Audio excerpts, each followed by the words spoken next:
Alright everyone, welcome back to Jimmy Meets World vlog, where I cover my comedy journey via my RV life and all the shenanigans we get into in between.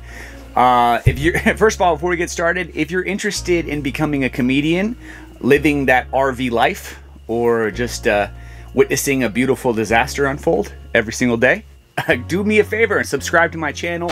This is, you know, how we're trying to get paid here, right? I was like scratching, like, scratch. No, I'm sorry. Listen, I do believe that God has you in seasons for a reason. So I went to Arizona, and there was a total reason for us to be there. You know, we got married, we got baptized, we got all filled up with the Holy Spirit, and worked out a lot of those jokes, a lot of those ha-has, and started to realize, you know, how I'm supposed to do and how I'm supposed to present myself as a professional comedian. And I was able to kind of, you know, crack my teeth and break my teeth, if you will, as they say in sales, on some of these smaller opportunities. Started doing Gig Salad and made a 6-month commitment to that. It was going well. You know, I was getting some opportunities. I wasn't really sure about how aggressive I needed to be. As soon as they send you those Gig Salad leads, I mean, you got to hit it up as soon as possible, because the quicker you get to it, the quicker you are likely to close it. Before we get into all that Gig Salad stuff, I will say, since we've been in Austin, I like Austin. It's nice. It's good. I like all the foliage. It's green everywhere you go.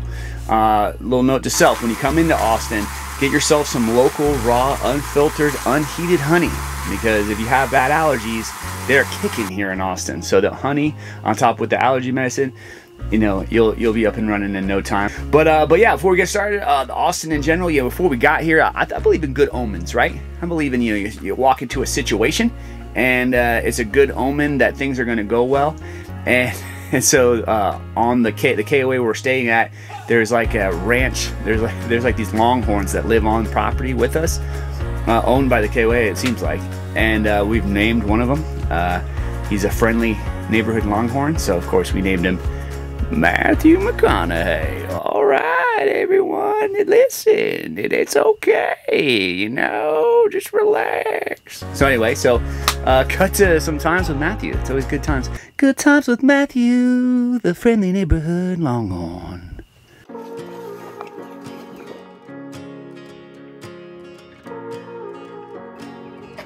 Hey, buddy.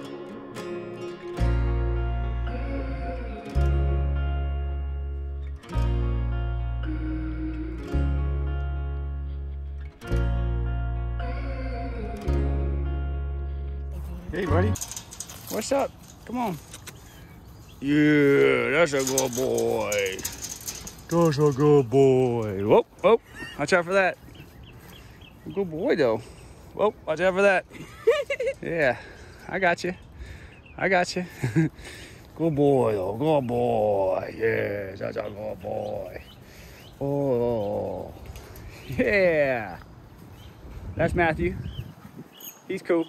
All right, you know, so I believe, like, when things like that happen, like, you know, it's just like a sign, like, things are going to go well. So they did. They have gone well.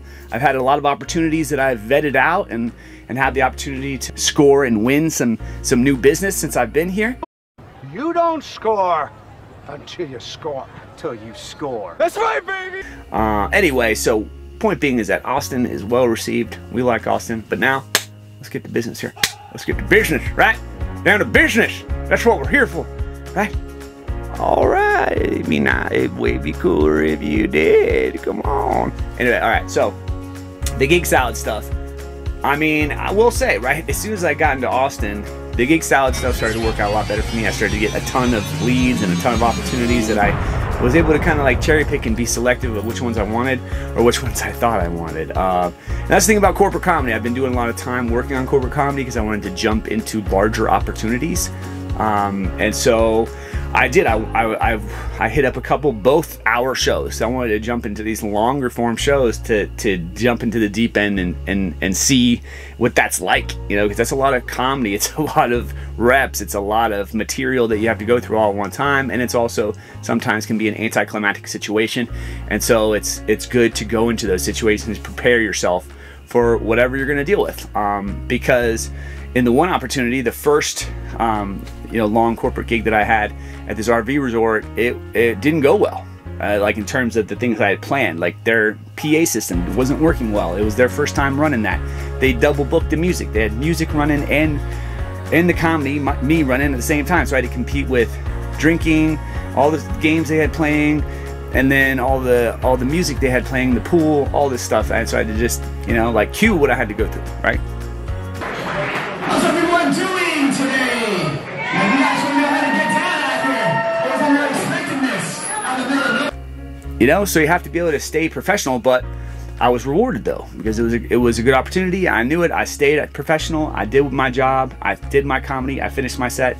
And they were so impressed with me that they invited me back for another opportunity where they were kind of dedicate the time more to me, be more intimate situation. Right, so the next opportunity that was off this little island called Lagos something. What was it called? Lagos Lake. I don't know. I'll cue it right there. That's what it was called. But it was like this small little area that was kind of dilapidated a little bit, kind of run down a bit, but there was a big mansion ranch that this video game company that hired me to come out there and perform for like a corporate retreat they were having. And you know, you walk in these situations, I won't say the name of the company, but the company's basically job was they make video games that distract people from their actual job, right? Like they're like the anti-production company. Like they want you to be distracted, paying money and not doing what you need to be doing. So they make money off that. So I thought, like, I don't know, you know, maybe they might be decent people. But it was a tough environment, I'm not gonna lie. I went in there, but like I said, whatever happens, you know. So like they told me they were looking for this clean comedian. And I mean, even my tagline on my Gig Salad is Christian comedian. I'm a clean Christian comedian. That's what my line, like that's my thing, my shtick. I walk in and 80% of the people, first of all, don't speak English. They're all from Israel. They're Jewish Israelis that don't speak English very well. And all my comedy is just like clean Christian Americanisms. And anyway, where you like go somewhere and sometimes you don't even know what you're walking into. The jokes aren't hitting. They're not connecting the way you think. But maybe it's just because a lot of people don't like the comedy, don't like you. You rub them the wrong way. You are the worst comedian in the world, buddy. Sir, one more outburst, I will strangle you with my microphone wire. You understand me? So I realized that sometimes you don't want to oversell yourself as a comedian, like, because in sales, like, you close a deal and somebody else has to deal with it. But in comedy, you close a deal and you're the one that has to perform and meet those expectations. So I realized that these corporate gigs where you get paid a little bit more money, you know, it's like be a little bit more choosy about the opportunity, unless you really need the money, right? Of course. So you need those money, go make that paper. Each experience that I've had has just been tremendous for me to learn, like, the process too. And the reason why when you're going to these open mics and you want to be changing up the 5 minutes, the 4 minutes, the 3 minutes, whatever the set is, to make sure you're using new material and trying it out, and just adding these 4, 3, 5 minute sets, compounding on each other, because basically you need to have five times what? 5 times 12 is 60 minutes. So you're gonna have to have 12 sets of 5 minutes that actually work to be able to go do 60 minutes, and doing it in a way that all connects and seemed like it actually was supposed to go together. And then some of these corporate gigs, they want you to have some customization to it. They want, you know, you want to give jokes specifically catered toward the demographic you're going towards. So one lesson I learned is that if you have, you know, don't bite off more than you can chew, right? So many things I learned from Gig Salad, and I think it's a great opportunity. The one thing I have learned, like, what's my take on Gig Salad? Do I like it? Do I think it's great? I do think it's great for when you're first starting out and trying to get into corporate comedy, and getting those reps at the longer sets, half an hour. But I also believe that there's a reason why bookers exist, right? And bookers are probably going to be booking those obviously bigger opportunities and the better opportunities. And so I think that when people are going to Gig Salad to look for comedians, they're either don't have a lot of money and they're looking for bang for their buck, or, I'm sorry, but they're kind of being a little cheap and they don't want to pay somebody, so they're looking to pay less for somebody. And it's all about, you know, the type of people you want to mess with, type of people you want to work with. When I was in real estate, I also learned that a lot of times the deals you make the most money off of are the deals that just bang, bang, boom. They just happen because people understand this is how business is done. And the mom and pop, if you will, the smaller deals that the person has a personal connection to the deal or whatever, or they're nickel and diming you, that deal you're not going to get paid the most on is the deal you're going to actually have to work the hardest on.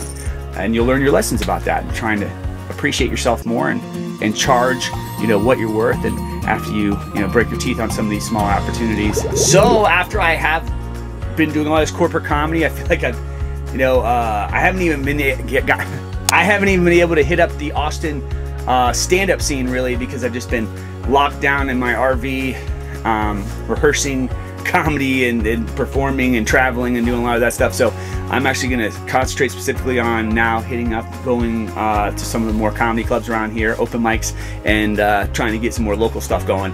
And so that's what I'm going to be working on, you know, just writing, building, rehearsing, shooting, editing, going, doing, exploring. So I have this hat on, so exploring. I don't know if you guys noticed my bug hunter. In Texas, there's a lot of bugs, so you got yourself the bug hunter. This thing shoots salt. It is not a weapon filled with bullets. Do not judge me, all right? All I gotta say, we'll put that back there just for then. All right, so until next time, everyone, I'm Jimmy Brennan, and it's been nice meeting you. It's been very nice meeting you. Yes, Wild. Oh, hello. It's been so nice meeting you. Hey, it's been really nice meeting you. Oh! All right, that's it. That's all I got.